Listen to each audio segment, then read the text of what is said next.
현재 한국에서 뜻하지 않은 키트 공급 우선순위 기준이 굵어지며 네티즌들 사이에서도 논란이 되고 있습니다. 유럽에서 미국, 이제는 남미까지 전 세계의 모든 지역들이 차례대로 한국에 도움을 요청하고 있는 상황이 되면서 한국이 보유하고 있는 테스트 키트와 같은 장비를 누구부터 분배해 줄 것인가 논란이 되고 있는 것입니다. 그런데 여기서 뜻밖의 기준이 등장하며 전 세계 많은 국가들은 한국의 도움을 받을 우선순위가 올라가기도 하며 때로는 우선순위에서 뒤로 한참 밀리기도 한다는데요. 우선 그 기준 중에 하나는 6.25 전쟁 참전 여부입니다. 가장 심각한 장소 중 하나로 떠오른 남미의 콜롬비아는 자신들이 먼저 6.25 때 한국에 참전한 것을 강조하고 있습니다. 현직 대통령이 70년 전에 유일하게 남미에서 한국전에 참전한 것을 한국에 상기시키며 도움을 요청하고 있는 것입니다. 그는 한국 정상과 이런저런 얘기를 나눴다는 자체를 자랑하며 국민들에게 콜롬비아가 한국과 이런 사이라며 우쭐해합니다. 그만큼 현재 절박한 상황이면서도 한편으로는 도움을 요청할 장소는 지구상에 한국밖에 없다는 의견도 나옵니다. 반대로 에티오피아는 이번 사태에 한국에서 챙겨줘야 하는 6.25 참전 국가로 많은 네티즌들의 지지를 받고 있습니다. 당시 자국이 어려움에도 한국에 6,000명이 넘는 병력을 보내준 에티오피아를 적극 도와야 한다는 것입니다. 또한 에티오피아는 지난주에 마다가스카르나 카메룬 등 아프리카 대륙에 발이 묶인 교민을 국내에 수송하는데 에티오피아 항공을 이용하게 해줘 큰 도움을 주기도 했습니다. 따라서 다른 국가보다 우선순위로 공급해줘야 한다는 것입니다. 미국은 이번 일에서 가장 먼저 한국에 키트를 공급받은 나라 중 하나이지만 이 역시 6.25 혈맹이라 당연히 여론도 좋습니다. 또한 경제적인 도움 관계에 있는 나라 역시 한국에 키트를 공급받는 우선순위에 위치해 있습니다.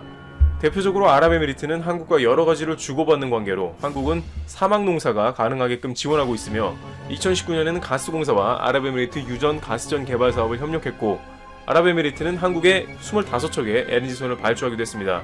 또한 이 나라는 연일 태극기와 한글로 자국의 한국판에서 전광판으로 양국 간의 관계를 과시하고 있는 모습입니다. 아랍에미리트는 미국 다음으로 한국에서 키트를 받아 자국의 테스트 속도를 전 세계에서 가장 빠른 국가 중 하나로 만듭니다. 또한 한국과 세파 체결, 40조 원 수도 이전 사업 등 다양한 협력 사업을 하는 인도네시아도 세 번째로 한국에서 테스트 키트를 받았습니다. 인도네시아는 더운 나라임에도 불구하고 동남아시아에서 가장 어려운 국면을 맞고 있어 한국의 도움이 절실합니다. 반면 한국과 가까운 나라들이 이번 순위에서 밀려나는 게 아닌가 싶을 정도로 여론이 좋지 않은 경우도 있습니다. 특히 베트남의 경우에는 지난주까지 보건부 차관 등의 인터뷰에서 한국이 아닌 일본의 기술을 극찬하며 일본과 손을 잡습니다. 유럽과 미국 등에서는 연일 한국을 집중 조명하고 극찬하는데 베트남은 일본의 키트나 각종 의료 기술을 선호한다고 했으며 한국에 대해서는 전방위적으로 안 좋은 여론이 형성되어 국내의 많은 네티즌들에게 공분을 사는 모습도 포착됩니다. 일부 베트남 매체들은 삼성전자도 나가라며 이해 안 가는 기사까지 실으면서 논란을 일으키기도 했습니다. 그러나 최근 일본에 별로 얻을 게 없다고 결론을 얻고 베트남의 응유엔 수원푹 총리는 한국에 전화를 걸어 테스트 키트 도움을 달라며 뒤늦은 요청을 하는 모습을 보이고 있습니다. 자국도 심각한 상황이 나오자 결국 가장 기술이 앞선 한국에 연락한 모양새입니다.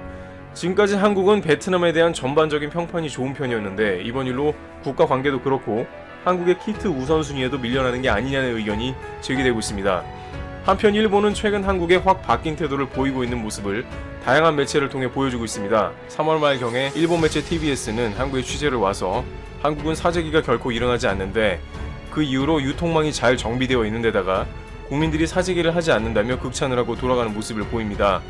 우익인 상케이조차 한국의 키트와 테스트 속도를 조명하면서 한국에 대한 이미지를 바꾸고 있습니다. 반면 일본 내에서 아베 내각은 이제 비상사태 선포를 앞두고 지지율이 45%까지 떨어지는 상황을 맞고 있습니다.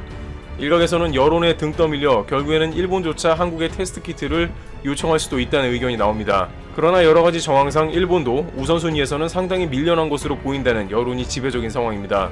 이와 같이 전 세계의 국가들이 그 어느 때보다 한국의 간절한 도움의 손길을 구하면서 우선순위에 희비가 갈리는 모습이 등장하고 있습니다. 한국은 동시에 바이오 강국으로 떠오르며 수출량도 크게 줄어들지 않는 기적을 일구고 있습니다.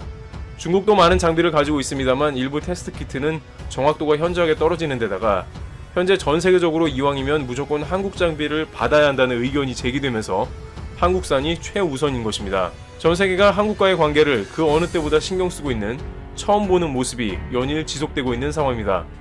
한국은 위기를 기회로 삼고 있으며 경제 침체 국면에도 선방하며 다양한 부분의 수출을 활성화하고 있습니다. 앞으로 이 국면이 진정되면 한국이 전 세계에서 어떻게 평가를 받게 될지 귀추가 주목되고 있습니다. 드리블티브 여기서 마치겠습니다. 감사합니다. 미국과 중국 간 갈등이 한치 앞을 내다볼 수 없는 상황으로 치닫고 있다. 양국 간 냉전이 격화되는 양상이다. 당초 발단은 신종 코로나 바이러스 감염증 사태와 관련된 중국 책임론이었다. 하지만 미국 대선 등과 맞물리면서 양국 갈등이 정치, 경제, 군사 등 전방위로 확산되고 있다. 도널드 트럼프 미 대통령은 중국을 옥죄는 강도 높은 조치들을 잇따라 내놓고 있다. 경제적으론 글로벌 공급망에서 중국을 고립시키고 지정학적으론 인도, 태평양 전략을 앞세워 봉쇄하겠다는 게 그의 큰 그림이다. 중국 정부는 강력한 보복을 예고하며 맞서고 있다. 지난 1월 15일 1단계 합의로 무역 전쟁에 급한 불을 껐던 양국 간 충돌이 다시 점화된 셈이다. 이번 사태를 보는 국제사회의 시각은 이전과 다른 측면이 있다. 미국의 움직임에는 무역 적자 등 제한적 범위의 불이익 해소 외에도 대중정책 전반을 재설정하겠다는 의도가 깔려 있다는 분석이다. 그동안 미 정부가 공개적으로 거론하길거렸던 공산당 일당 국가와 시진핑 정권에 대한 원색적인 비난 성명이 외교 책임자의 입에서 나오는 것도 이런 관측을 뒷받침한다. 마이크 폼페이오 미 국무장관은 중국은 1949년 이래 악랄한 독재 정권과 공산주의 정권에 의해 통치돼 왔다며 중국 공산당의 대응 실패로 인한 코로나 사태로 전 세계가 9조 달러의 손실을 보고 있는데 중국이 내놓겠다는 국제 원조는 고작 20억 달러에 불과하다고 비난했다. 트럼프 대통령도 중국의 무능이 코로나 사태를 일으켜 전 세계에 대량 살상을 가져왔다며 또라이 얼간이 등 막말을 서슴지 않았다. 트럼프 행정부의 이 같은 중국 때리기는 오는 11월 대선을 의식한 행보로 분석된다. 코로나 대응 실패에 따른 비난 여론을 희석하기 위한 가장 효과적인 수단으로 비난 전략을 택한 것이다. 코로나 사태에 따른 경제 위기의 책임을 전가할 희생양이 절실한 상황에서 중국 때리기는 책임 회피는 물론 지지율을 끌어올리는 데 활용될 수도 있다. 외세에 의한 위기 국면 조성을 통해 국민적 관심을 집중시킴으로써 지도자로서의 위상 강화는 물론 코로나 사태에서도 미국 우선주의를 주창하며 지지층 확대를 꾀할 수도 있다. 오바마 행정부에서 일했던 수전 라이스 전 백악관 안보보좌관은 트럼프 대통령은 지난 1에서 2월엔 시 주석의 코로나 대응에 대해 15번이나 찬사를 보냈다며 심지어 미 국민을 대신해 시 주석에 감사한다는 말까지 했던 그가 태도를 바꾼 것은 불리해지는 대선 전국 때문이라고 꼬집었다. 트럼프 행정부는 경제적 측면에서도 코로나 사태를 활용해 미국의 이익을 최대한 챙기겠다는 전략을 세운 듯하다. 중국 업체 화웨이에 대한 반도체 수출 제한 조치 외에도 미 상무부는 중국의 33개 기업과 정부 기관들을 제재 대상에 올렸다. 이에 발맞춰 미 상원도 중국 기업의 미 증시 상장 조건을 까다롭게 바꾸는 외국 회사 문책 법안을 통과시켰다. 이번 미중 충돌의 최전선은 일단 홍콩이다. 미국은 홍콩의 자치권을 제한한다며 홍콩 보안법 제정을 강력히 비난하고 나섰다. 그러면서 홍콩에 대한 특별 지위를 박탈하겠다고 으름장을 놓고 있다.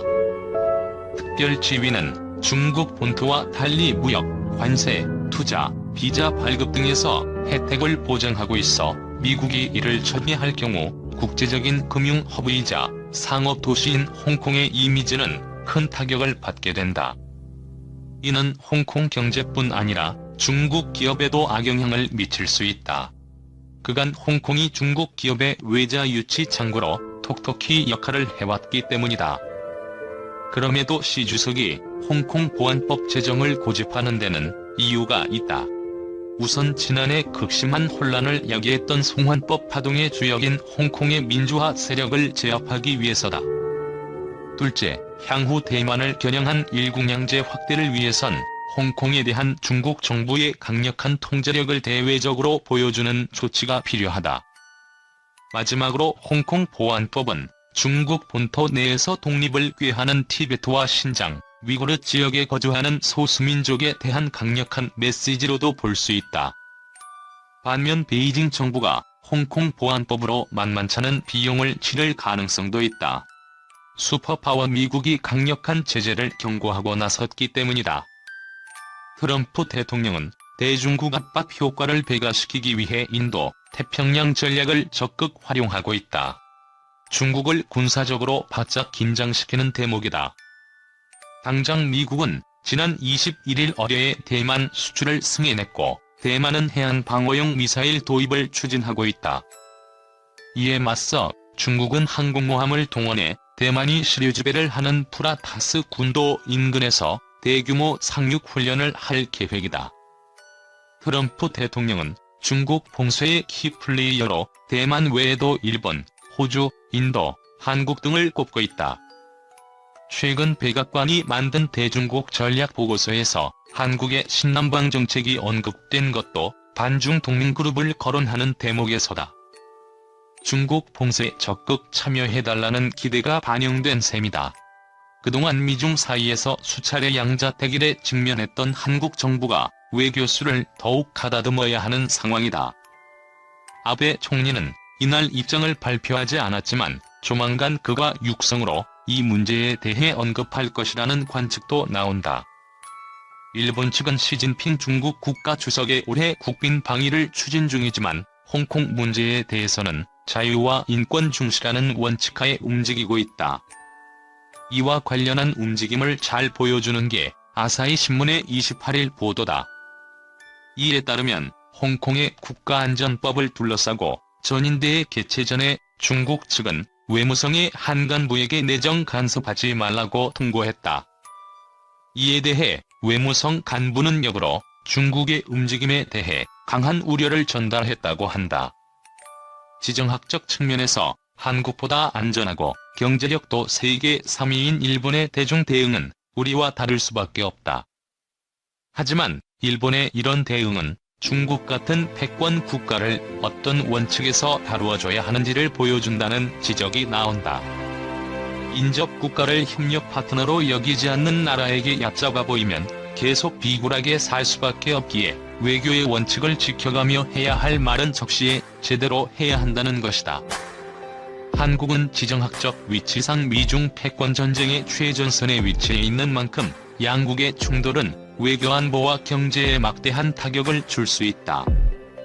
실제 외교, 안보 전문가인 문정인 대통령 통일외교안보 특별보좌관은 전날 미 워싱턴 DC의 싱크탱크 퀸시 연구소의 화상 세미나에서 미중 패권 전쟁과 관련 한국이 처한 딜레마에 대한 우려를 표하기도 했다. 그는 한국은 미국의 동맹이고 중국과는 전략적 파트너라며 확실히 동맹은 전략적 파트너보다 중요하고 그러므로 우리에게 최우선은 미국이라고 진단했다. 그는 하지만 우리는 구조적으로 중국에 의존한다. 우리가 중국과 적대하면 중국은 우리에게 군사 위협을 가할 수 있고 북한을 지원할 수 있으며 한반도와 동북아시아에 정말로 신냉전이 올 수 있다. 우리는 두 나라와 좋은 관계를 유지하고 싶다며 말했다. 정부가 패권 전쟁을 전개하고 있는 미중의 지지 요구에도 어느 한쪽 진영에 속하지 못하는 이유도 여기에 있다. 하지만 홍콩 보안법은 중국 정부가 홍콩에 정부기관을 세워 반중국 행위를 막는 내용을 골자로 하는 만큼 민주주의의 가치를 지키기 위해 정부가 목소리를 내야 한다는 여론도 적지 않다. 외교가에서는 홍콩 보안법이 통과되면 민주화를 열망하는 홍콩 시민사회와 범민주 진영이 치명적 타격을 입을 것이라는 전망이 많다.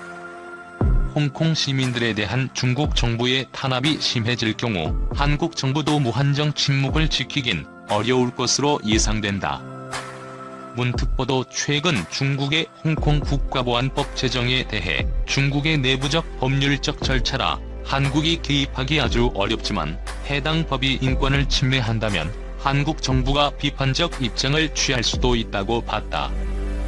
강 장관도 이날 외교부가 공개한 모두 발언에서 최근 고조되는 국제사회의 갈등과 파급 효과와 관련해 우려가 높다는 점을 잘 알고 있다면서도 미국이나 중국, 홍콩 보안법 등 구체적인 나라 이름이나 이슈에 대해 일절 언급하지 않았다. 어느 한쪽도 공개적으로 편들지 않는 그 자체가 한국의 입장이라는 것을 우회적으로 밝힌 것으로 풀이됐다. 국제학술지 네이처는 27일 공개한 네이처 인덱스 2020 한국 특집보에서 한국이 연구와 체계적 개혁, 인재 모빌리티에 대한 투자를 통해 혁신의 글로벌 리더로 발돋움했다고 평가했다. 네이처 인덱스는 자연과학 분야 세계 상위 82개 저널에 게재된 논문을 기관, 국가별 논문 수와 공유 수로 분석해 순위를 매긴다. 네이처 인덱스 한국 특집보는 1993년 한국 연구진이 네이처에 표지 논문을 실은 이후 27년 만에 다시 한국의 연구 성과를 다루었다. 이번 특집보는 기초 연구와 독창적인 연구 개발에 투자해 빠른 추종자가 아닌 선도자가 되려는 한국의 연구 전략을 집중 조명했다. 특집보는 한국의 높은 R&D 투자 비중에 주목했다. 네이처 인덱스에 따르면 한국의 국내 총생산 대비 R&D 지출 비중은 세계 1위인 이스라엘에 이어 두 번째로 높다. 2000년 GDP의 2.1%였던 R&D 지출 비중은 2018년 4.5%로 2배 이상 높아졌다. 그 결과 한국은 지난 4년간 연구 성과의 핵심 지표인 공유 수로 측정한 고품질 연구 생산량 부문에서 상위 10위권을 유지하고 있다. 중국과의 협력 비중이 크게 늘어나 2018년 일본을 제치고 중국의 제2의 공동 연구 파트너가 됐다.